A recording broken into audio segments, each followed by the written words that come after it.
Saudações de paz para todos, que todos estejamos a viver momentos plenos de saúde, porque o momento é conturbado. Agradeço imenso ao Instituto do Desenho Instrucional do Brasil por este convite para participar deste virtual meeting, trazendo aquilo que seriam ideias a nível de ações de aprendizagem e desenvolvimento pós-pandemia. Ora, são ideias preliminares para um estudo exploratório. E se não for isso, pelo menos está aqui um futuro imaginado assente em alguns quadros teóricos. Vamos então trazer a migração para a docência em era digital no ensino superior em Moçambique. Como poderia ser isso? Chamo-me Danilo Barbato e reitero o meu agradecimento ao Instituto de Desenho Instrucional por aqui estar. Lancemos uma provocação. O mundo está a assistir, neste momento, ao que mais envergonha a humanidade, a discriminação. Repare-se que nunca foi tão evidenciado a fragilidade humana de olhar para o outro com diferença e menos a compreensão do outro. Não é este o assunto que aqui trago, mas ele faz conexões para o que vamos aqui pensar. Repare-se, o governo norte-americano, através da sua página da USAID, referindo Moçambique a nível de educação, traz um aspecto positivo para o país. É que reporta que 94% das meninas em Moçambique matriculam-se na escola primária. No entanto, há aqui uma grande fragilidade no nosso sistema. É que só apenas 1% continuam até ao ensino superior.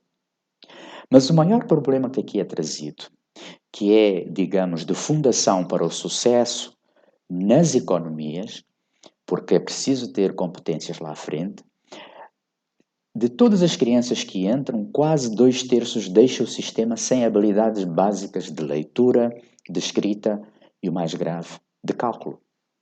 Portanto, todos os estudantes interessam quando queremos refletir o sistema, all students matter, e as discriminações têm que, em algum momento, tornar-se algo ultrapassado. Passemos às motivações para propor este estudo. Tem a ver com a minha experiência em gestão do ensino superior, que já vai desde o ano 2000, e confesso que tem sido gratificante de tal modo que, confinado a um contrato de trabalho, percebi em 2016 que devia criar a Agência de Gestão do Conhecimento. Já era um pouco em resultado também do mestrado em Gestão da Educação e tinha alguns elementos que justificavam propor uma linha de trabalho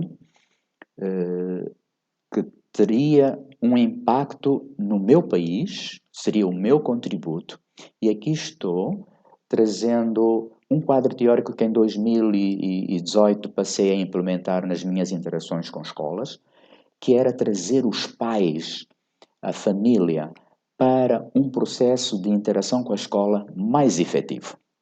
Ora, acontece que hoje a Covid-19 traz exatamente o espaço para trabalhar nessa área, e porque os pais têm os seus filhos em casa e já percebem o que um filho representa. É verdade que muitos dizem que a maior preocupação dos pais é tê-los em casa, mas pode não ser. A maior preocupação é o que fazer com eles. Portanto, é preciso ajudar os pais.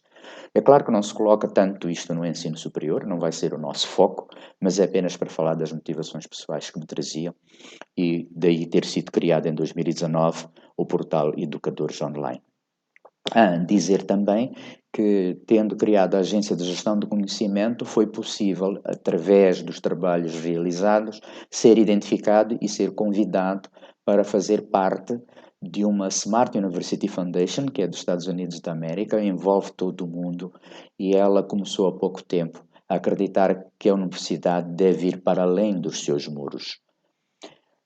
Temos alguma bibliografia para apoiar estas reflexões. Isto é apenas uma amostra, e o quadro que nós pretendemos percorrer para apoiar as nossas ideias preliminares neste estudo exploratório, ou na intenção do estudo exploratório,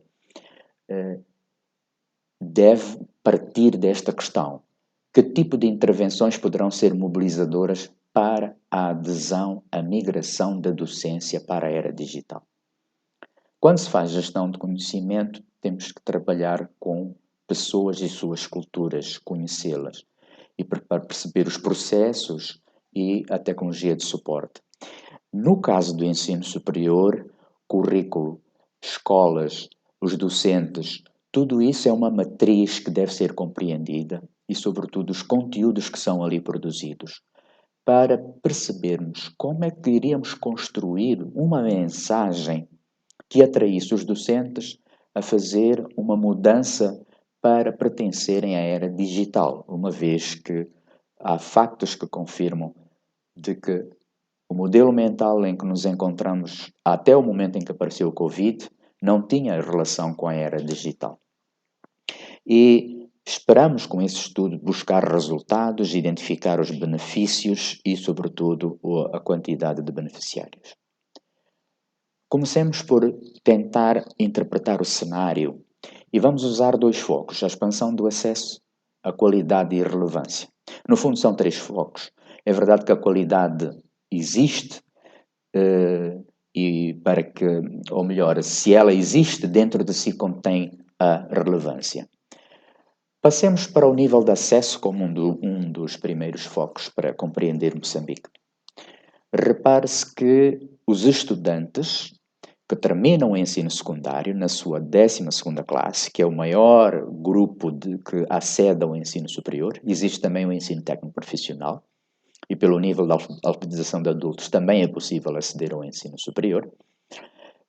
Em 2010, fazendo um percurso até 2017, o comportamento parece ser idêntico, em que o número de estudantes que está no último ano para aceder ao ensino superior está próximo daquilo que está no ensino superior.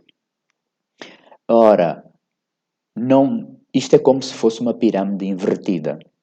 Então, a questão de acesso coloca-se de outra forma, não pelos estudantes que estão na 12ª classe para entrarem para o ensino superior, mas coloca-se pelos estudantes, pela população que existe em Moçambique, em idade de aceder ao ensino superior, apenas 5% é que entra.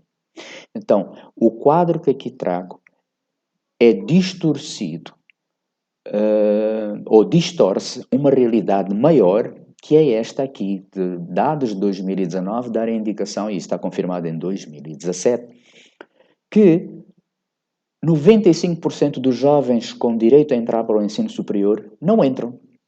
A pergunta é: para onde vão?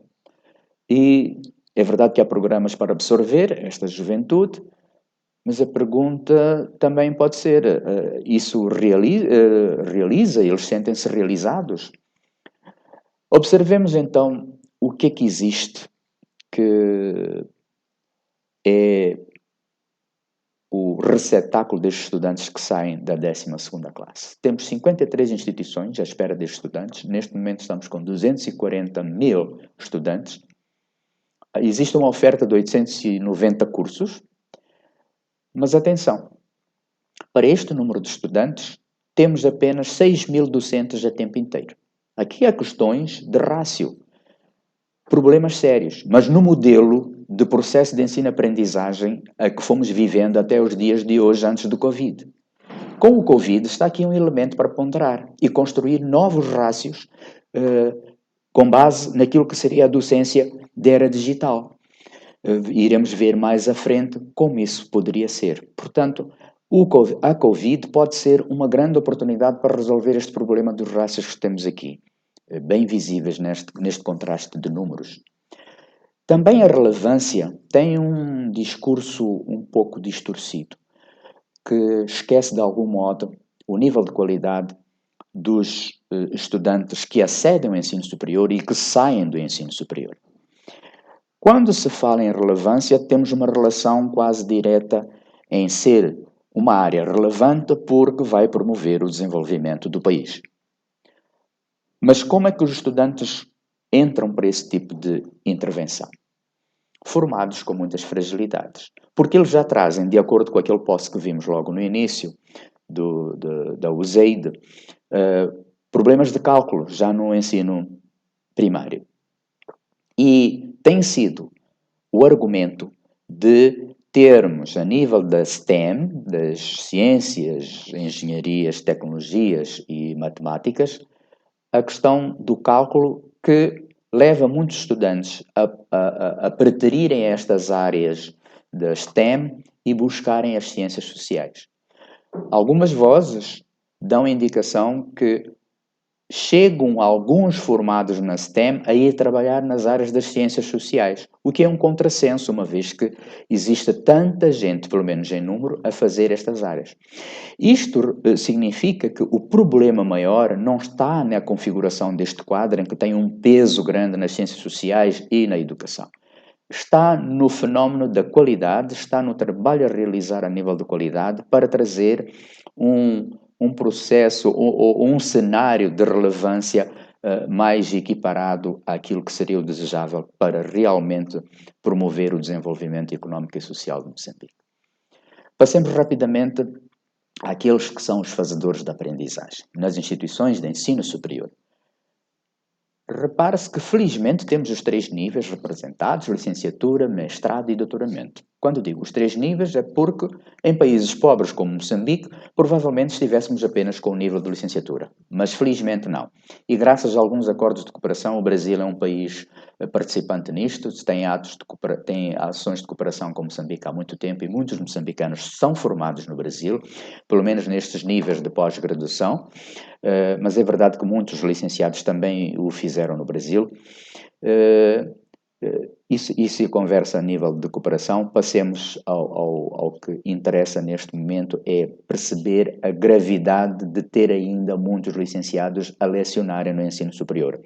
Esse cenário não deve continuar. O desejável é ter docentes com nível de mestrado no mínimo. E os regulamentos já apontam para essa obrigação. É mais grave a nível das instituições de ensino superior. Experiências em educação à distância em Moçambique. Felizmente entramos para o Covid com um número de pelo menos 11 instituições que praticam esta modalidade. 2 delas apenas praticam educação à distância. As outras é num regime duplo, em que tem o processo de aprendizagem presencial e também promovem a educação à distância. Ou seja, não existe falta de experiências para abraçar o momento como sendo uma oportunidade. É uma questão de reforçar estas experiências em 11 instituições que existem. Passemos então à garantia da qualidade. Como é que Moçambique está neste contexto que é o pilar principal para o sucesso? Existe um conselho, mas melhor do que isso, ou melhor não, principalmente existe um Sistema Nacional de Avaliação e Garantia de Qualidade, que é implementado pelo Conselho Nacional. E este sistema tem 3 eixos fundamentais de intervenção. As instituições realizam a autoavaliação, produzem um relatório que é submetido ao CNAC, e o CNAC procede depois à avaliação externa para confrontar o relatório às evidências que existem na instituição. Só depois disso é que ocorre a acreditação. E esta está a ser feita com níveis A, B e C, fazendo entender que são acreditados, mas com uma estratificação de qualidade dentro da qualidade. Então, existem as instituições excelentes e as que não são excelentes quando recebem o nível B e C. Agora, afinal, o Covid pode ser a oportunidade? Pode ser que sim, mas é preciso alterar o nosso mindset. A nossa predisposição neste momento não é a mais indicada para tornar o Covid numa oportunidade. Há muitos que ainda estão com um problema sério de aceitar uma situação que é inevitável. Têm dificuldades de mudar para uma situação que é imprescindível ocorrer. E não tem outra forma senão através da inovação disruptiva, que nos muda do dia para a noite para aceitar uma nova realidade e pegar em novos instrumentos, ou pelo menos o que tínhamos, sairmos do nível elementar e entrarmos para o nível intermédio ou avançado de utilização e de poder construir o processo de ensino-aprendizagem na base de outras competências, de outras habilidades.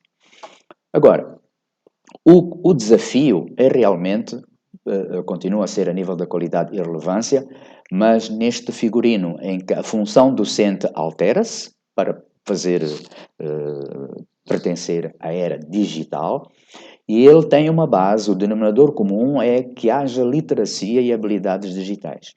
Mas devíamos colocar a literacia e as habilidades digitais nos currículos, de modo a que todos os estudantes e todos os docentes tivessem acesso a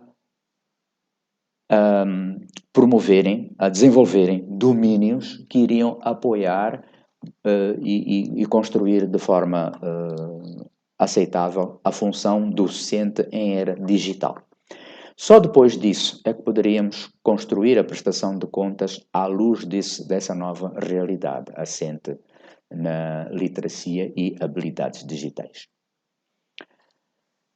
O CNAC, o Conselho Nacional de Avaliação e da Avaliação da Qualidade do Ensino Superior, teve a oportunidade de realizar um estudo cujos resultados, relativamente àqueles 890 cursos que existem no sistema, pelo menos metade foi auscultado. Cerca de 80% dá a indicação que 76% a 100% dos docentes nas instituições abraçou a causa de ensino-aprendizagem online para resolver. É ótimo, de forma holística, significa que estamos bastante bem. Mas há uma questão. Repare-se que há aqui cursos que provavelmente não estejam a acontecer. Em termos administrativos, tem implicações na vida de certos estudantes. Como seria o processo de avaliação destes estudantes que não estão a ter aulas, porque não estão a acontecer? Isto são dados de um estudo feito e são problemas realmente para atravessar e enfrentá-los de frente. Mas para melhor compreendermos o nosso cenário de como poderemos estar no pós-pandemia, temos que ver o tipo de internet, o nível de penetração que nós temos em Moçambique. Nós somos o 10º país colocado aqui na região, com cerca de apenas 20% do nível de população. Ou seja, dos 30 milhões 200 e alguma coisa da nossa população, dos habitantes da nossa população, apenas 6 milhões e 500 têm acesso à internet. E para o nosso assunto, pode ser que destes 6 milhões e 500, portanto, não estejam cá todos os estudantes. Docentes, acredito muito pouco, do ensino superior. Não estejam cá todos os estudantes. Pode acontecer que esse fenómeno esteja aí. Um pouco bizarro, mas pode acontecer. E para o interesse do público a que nos estamos a dirigir, porque foi a convite do Instituto de Desenho Instrucional, o Brasil provavelmente terá interesse em perceber-se confrontando com Moçambique. Moçambique está lá acima, sim, mas é na configuração deste gráfico. Moçambique continua com os seus 20% de nível de penetração da internet e o Brasil está bem acima, com 70% do nível de penetração. Portugal é o melhor.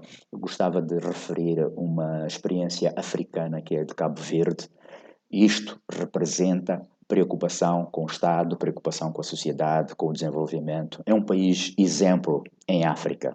É lamentável que todos nós, os outros países, não consigamos ou não tenhamos conseguido atingir estes níveis de compreensão do que é a coisa pública. Passemos então a uma chave de sucesso para a adesão à era digital, portanto, em termos de docência. Nós temos que construir o fascínio tecnológico. Os docentes têm que gostar da tecnologia para criar um engajamento sustentável. De forma cíclica, nós vamos buscando novas formas de fazer, vamos nos preocupando e repare-se nas alternativas que existem, são imensas.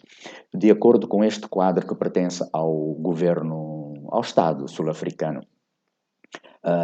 Eles interpretam de uma forma tão, eu considero, eficaz o potencial das tecnologias para apoiar o processo de ensino-aprendizagem.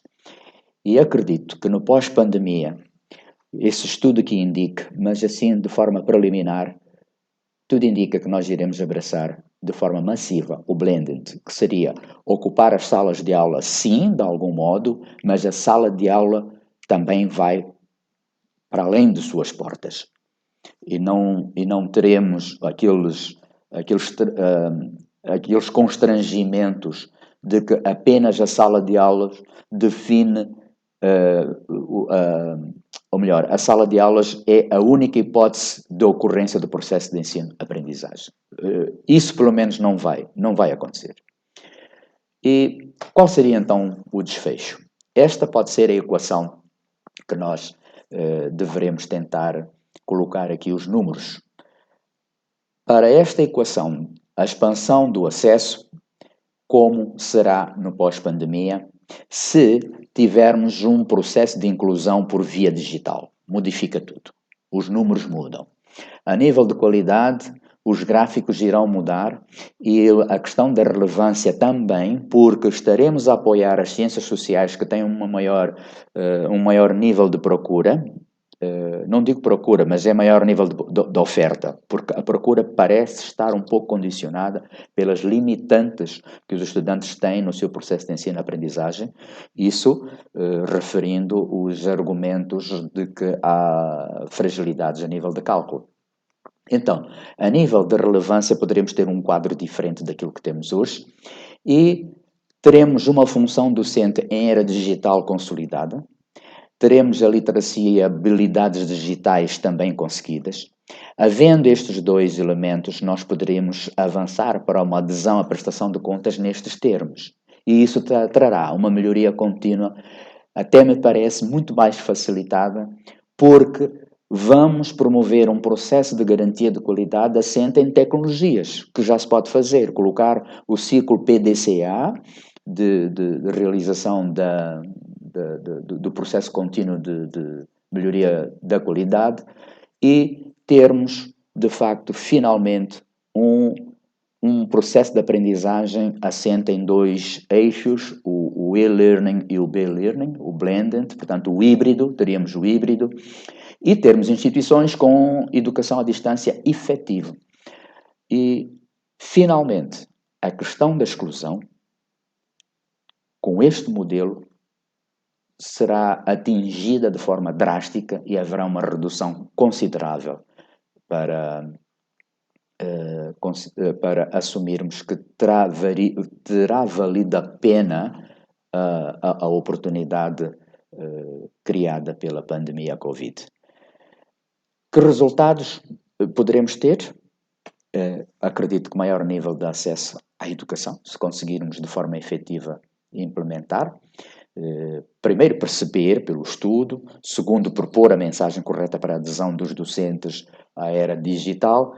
Então, em resultado disso, poderemos ter um maior nível de acesso à educação, poderemos ter melhor qualidade educacional e o Estado moçambicano vai, com certeza, estabilizar de algum modo, porque os seus recursos limitados, como temos assistido ao longo destes 45 anos de independência, somos um Estado de recursos limitados, qualquer Estado é, mas nós fomos gravemente atingidos, poderá haver uma utilização mais eficiente.